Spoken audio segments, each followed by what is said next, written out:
وهذا الذي أقوله أن روسيا ستشهر الفيتو ليس حبا في القضية الصحراوية ولكنها إنها اليوم لا تستطيع أن تلغي بأوراقها، هي ورقة ستناور بها مع الويتو. في الجانب السياسي روسيا ستقول لا لهذا المقترح الأمريكي، ما هي الاعتبارات باعتقادك ذلك إذا كنت توافق رأي الأستاذ والدكتور اسماعيل خلف الله؟ عندي أيضا إضافة فيما يخص توفر النصاب.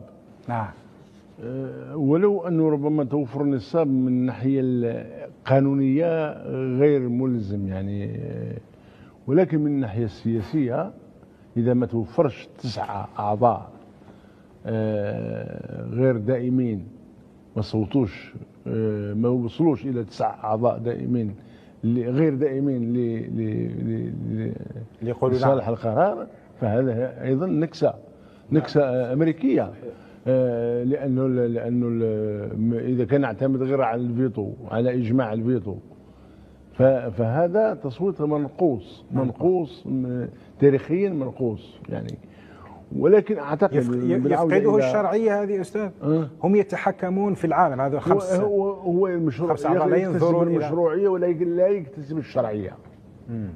يكتسب المشروعية القانونية لأنه القانون يقول هكذا، ولكن لا يكتسب الشرعية الدولية، لأنه 9 أعضاء غير دائمين قالوا لا أو لا امتنعوا عن التصويت.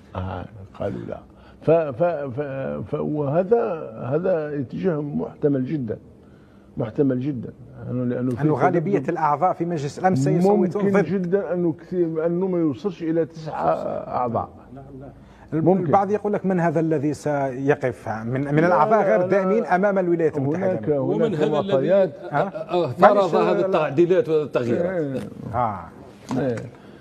هذه التعديلات جاءت من جانب واحد، جاءت بنوع من الاستعلاء، من الاستكبار، والولايات المتحدة الأمريكية أرادت أن تفرض منطقها